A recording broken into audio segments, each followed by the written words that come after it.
Hello, everyone, and welcome back to Allison's Storyland. I'm your host, Alice, and today, well, I'm vaguely disappointed because I had an episode pre recorded and apparently either didn't record, or forgot to save, or just deleted it.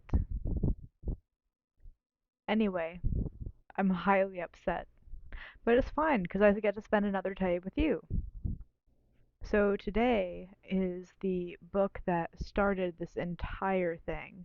I will probably be going back to it here and there because it's just gold. It is called Yum. This is a cookbook. I wish I was joking. But yeah, it's great. For wine today, I have cherry cream dark Sauvignon. Uh, it seemed appropriate for the episode, and it's a crack. If you know where that reference is from, I applaud you. But it seemed like appropriate for like a book that's trying too hard to be sexy. So we're just gonna pour a glass and go for it and get wine all over the book. But you know what? I think the author would be appreciative. Unfortunately.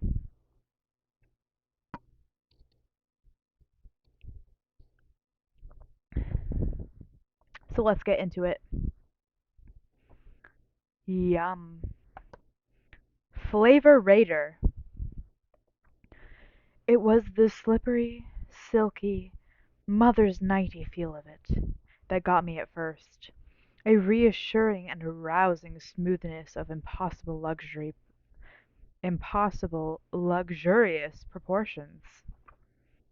Then, as my innocent tongue squeezed it curiously against the roof of my mouth, the first of the taste sensations enveloped everything.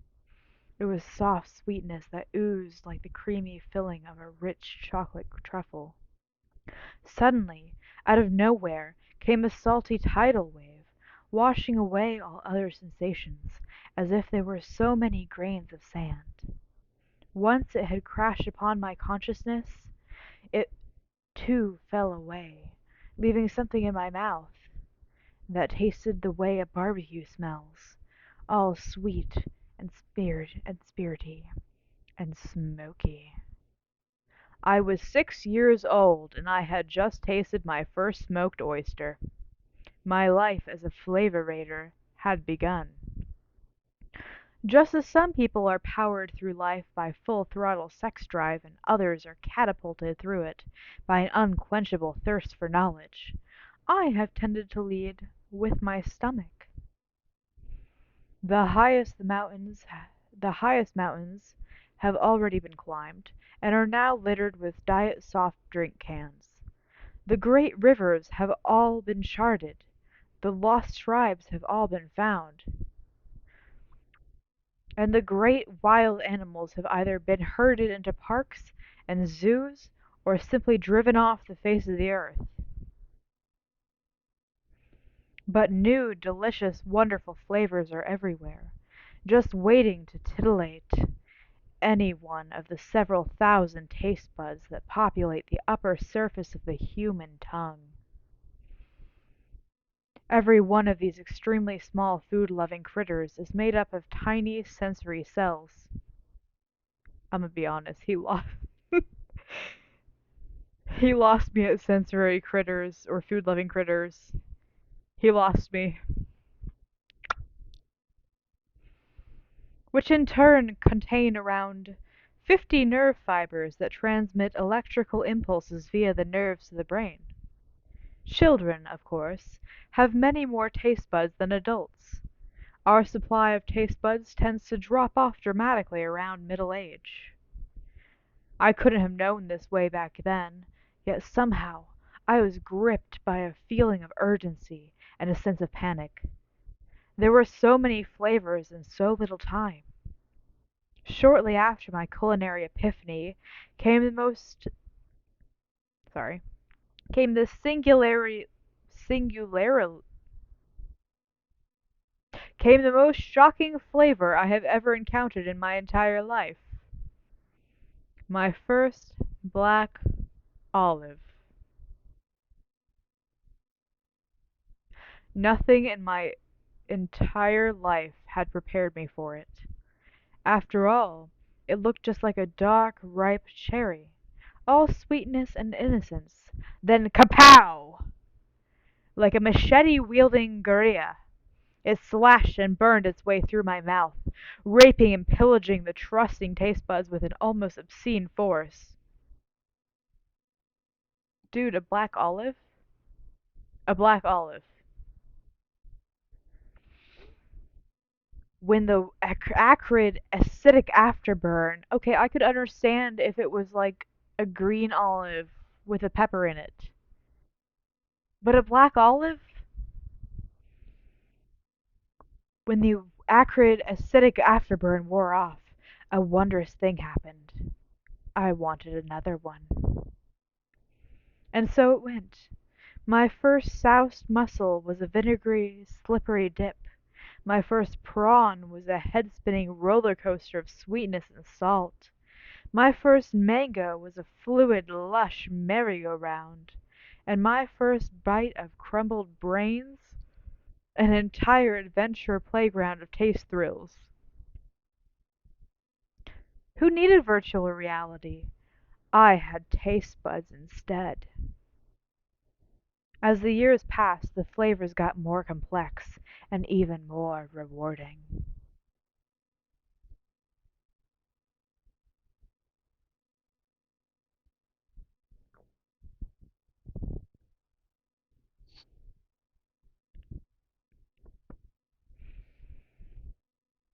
Life-changing revelations came to me with my first Haagen-Dazs ice cream.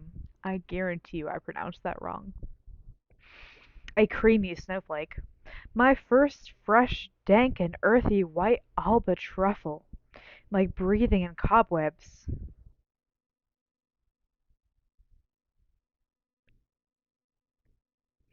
My first porcini mushroom, freshly turned grave. And my first taste of Chateau d'Yquem, honey with a kick. I can get on board with that. Just that one. When well into my 20s, I tasted fresh beluga caviar for the first time, and immediately came to the conclusion that all my flavor rating, flavor rating up to that point had been but a dress rehearsal. I once saw a map of the tongue, which dramatically showed the areas that are the most sensitive to the various taste sensations. The tip of the tongue is the most sensitive to sweetness, while just behind that is the salt-sensitive region. A heightened ability to register sourness stretches down both sides of the tongue, and the recognition of bitterness encompasses a broad band at the back of the tongue. Caviar is the only thing I know that can trigger off every single one of those sensations, plus quite a few of those that aren't even on the map. This love of flavor has dictated many things in my life. Jobs, marriages, homes, and holidays have all been taste driven. It's the reason I'm a restaurant critic. Oh, that explains a lot. It's the reason I love wine. Bro, so do I, and I'm not over here like talking about muscles like it's an orgasmic experience, but what the fuck ever. I have a taste memory that kills my memory for faces, places, and names. I may not remember who the hell you are 20 years after we dine together, but I will still be able to taste the 1971 Veuve Clicquot we had and recall with pleasure how it played with the salmon sushi. I guarantee you're divorced. I guarantee it. In my search, I have been tossed out of restaurants, reviled by the politically correct, and abused by vegetarians and moon followers. But today's intellect comes to eating rare specimens of animal, vegetable, or mineral. It's not a political correctness. It's a sense of decency. Every now and then I punish my little taste buds with something nasty, either by accident or by design. Bad flavors are just as important as the learning curve of the conscientious taste bud as good flavors. They warn of poison, of offness, and of danger, picking up on what our nose has omitted to tell us.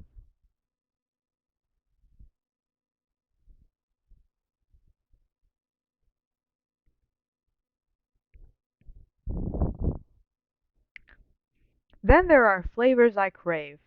Sometimes I want flavors to sting like salt in a wound. I want to be woken up by flavor. I want to be hit in the head with it. I want to make it it to make me feel alive. Sometimes I want it to flow over me like a soft wave. But even as I sit here, I can hear the gentle popping as my taste buds disappear into thin air minute by minute. No, you can't go yet. I haven't eaten that Mexican hangover stew of menudo yet, or raw Japanese fugu. There are still several varieties of American oyster I have yet to try, and a couple of rare Welsh farmhouse cheeses. And I still haven't tasted Gary Rhodes faggots. The fuck is that? Or anything cooked by Alain Ducasse of Monte Carlo. Oh, thank heavens. It's just the bubbles in my champagne.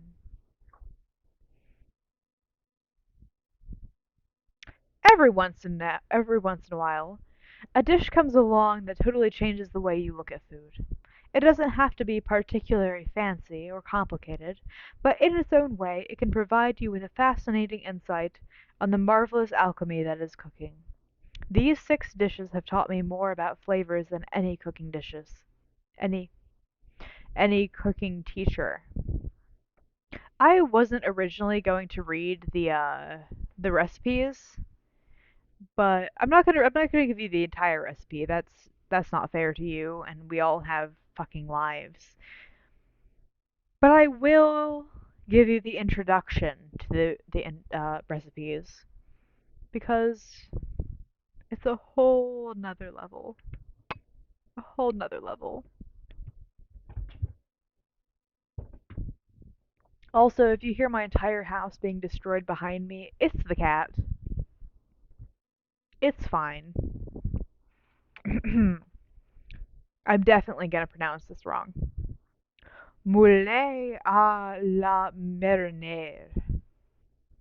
Once upon a time, I could never cook seafood, no matter how hard I tried, without it ending up overcooked. Then I stopped treating all seafood as if it were one being, and started treating each shell, each little prawn, each baby fish as an individual.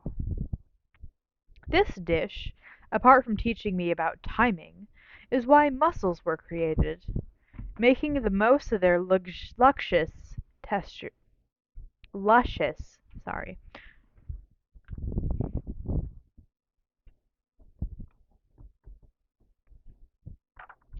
There's a cat there, in case you hadn't noticed. Their lu- um, this dish, apart from teaching me about timing, is why mussels were created, making the most of their luscious texture and their wake-up sea fresh flavor. The essence of this dish is to catch the mussels just as they spring open. Otherwise, the flesh will become overcooked and boring. I take this task so personally, I virtually name each mussel as it comes out of the pot. This book reminds me of the chef in Ratatouille, and that's all I can think of.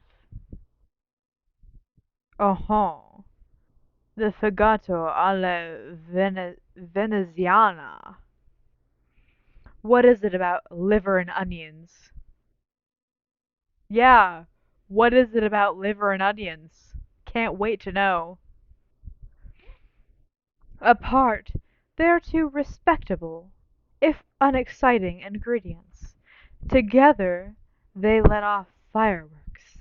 Flavors mesh and meld, juices run, sweetness flows. To get the best out of this dish, cook the liver as little as possible, and the onions as long as possible. This dish taught me how to use onions. My goal in life is to do every single one of these recipes. I'm going to cook every single one of them. And my poor, poor husband has to eat them. Spaghetti alla carbonara. If your idea of carbonara is a tight little concoction of nowhere spaghetti dotted with ugly little crumbs of eggy omelet, prepare for a life-changing revelation. This recipe taught me the value of not overcooking. This recipe is going to teach me the value of food poisoning, but whatever. Cheese soufflé. Worry not. Soufflés are nowhere near the delicate, complex, unpredictable creatures we think they are. No, you don't have to walk around like church mice while they are cooking. Just go about your business normally, and your soufflé will do the same. This taught me that there's really very little to be scared of in the kitchen. Sir, you scare me. You as an individual and you as a whole, you scare me. The miraculous flourless chocolate cake. This is the mother of all chocolate cakes. No flour. No anxious pacing up and down. You just bung everything in and ignore its small imperfections. Don't worry if it cracks on top. It's amazing what a little strategically placed icing sugar can do. I borrowed this from Gilles Duplay, who borrowed it from Elizabeth David, who borrowed it from the French. It taught me the value of borrowing recipes. The meaning of soup. The true meaning of soup became as clear as consommé to me at a relatively early age. I was 18 at the time, and my foot was planted firmly on the first rung of what promised to be a glorious advertising copywriting career, just as soon as I got out of the dispatch department. My head, on the other hand, was busily trying to work out how I could stretch a meager salary to cover the basic necessities of life, rent and cigarettes, and still have something left over for the little luxuries, like food. Don't worry, child. The older you get, you'll find less need for cigarettes and more need for food. Trust me, I know.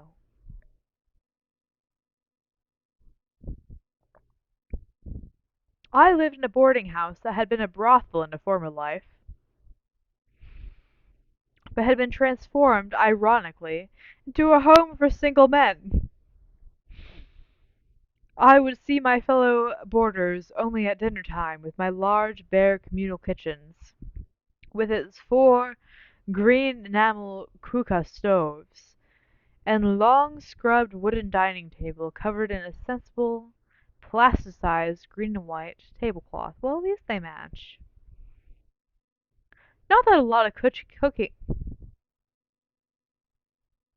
not that a lot of actual cooking took place in the kitchen.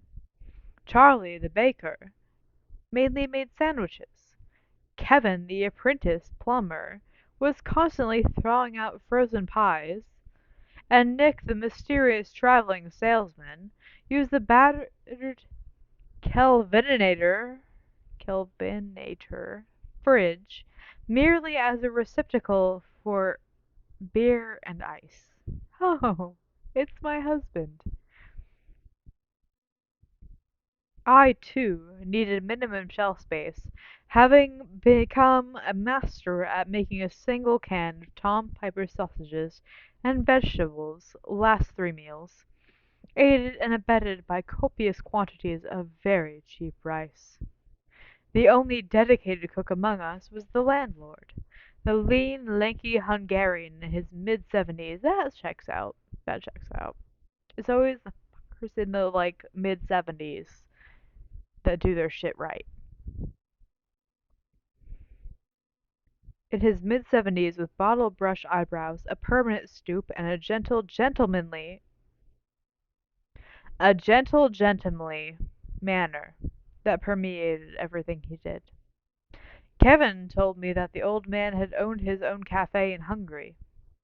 It was a real lesson to watch him at work, fastidiously chopping, tasting, and seasoning, as if he had still had a dining room full of hungry diners waiting for him. Every Friday he would make the same thing, a simple chicken giblet and egg noodle soup. He would begin by painstakingly removing every trace of grizzle by cleaning the giblets under water, and then slicing them into thin, truffle-like slices, which were placed into a saucepan of cold water, along with a handful of diced carrots, a couple of sliced onions, and a little salt and pepper, along with a bay leaf. Within half an hour the kitchen would be full of the most delicious aromas. After cooking a small amount of egg noodles in a separate saucepan, the old man would sit down at the end of the table with a glass of water and slowly eat his soup, blowing cautiously on each spoonful, then sipping with an appreciative, loud slurp. He never once took his eyes off the dish as he ate. Until one Friday night, when he was leaning against the stove watching me scrape the last few potato squares out of the Tom Piper can. Out of the blue he asked me if I would care to join him for dinner. "Yes, please," I said, the aroma of carrots and chicken stock wafting around my brain.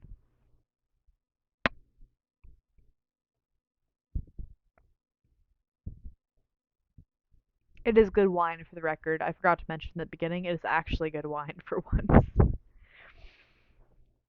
He immediately set the two plates opposite each other at the table, cut two thick slices from a Vienna loaf, and put the noodle pan on the stove.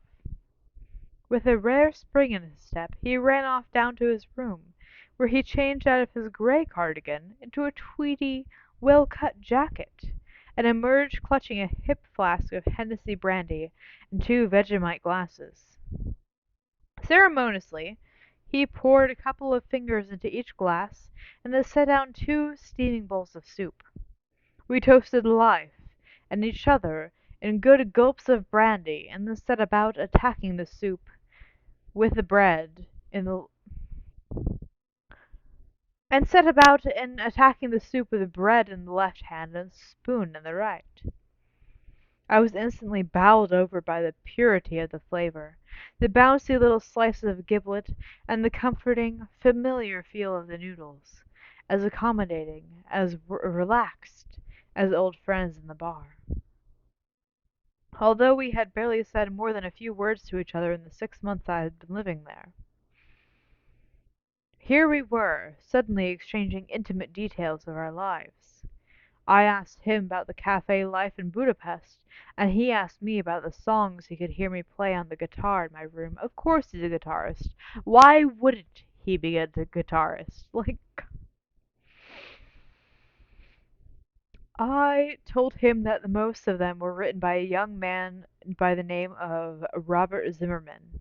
He commented that Mr. Zimmerman wrote directly from the heart, and we drank a toast to Mr. Zimmerman's passion and sensitivity. After a second bowl of soup and a third glass of brandy, I felt a sensation belonging and well-being, and warmth that enveloped me like a shawl. I was at once oriented, anchored, fortified, and restored. To this day, whenever I am alone or low, I run down to the shops for some giblets, carrots, and a pack of egg noodles.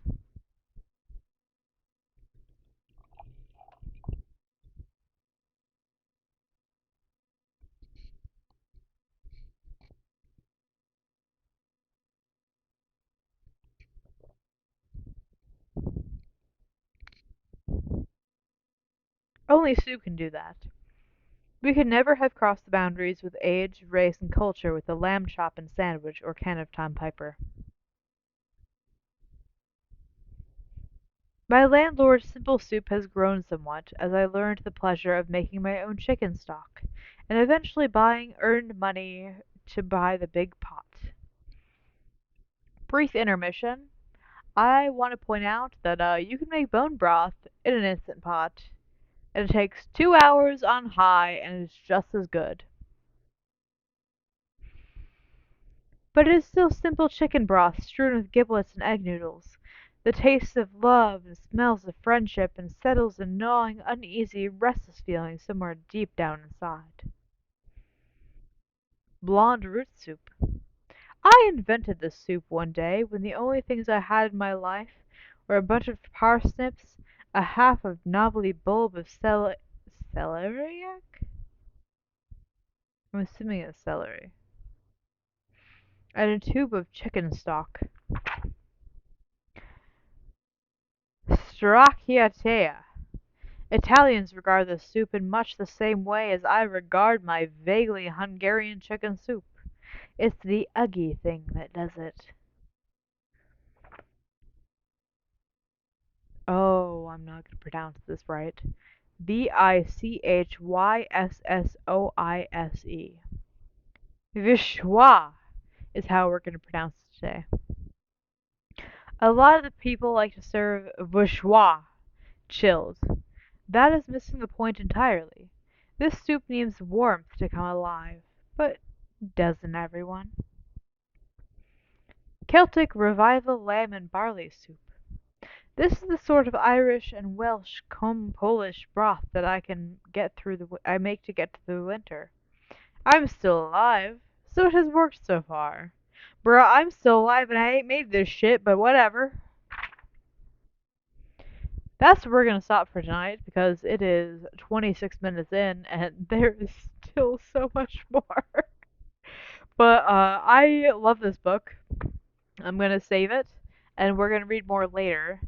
But thank you all for dealing with my ass tonight. And I have taco soup a la Pretty Made seasoning from the ethnic food aisle of Kroger waiting for me. So I hope everyone has a wonderful night and deals with me. Good night.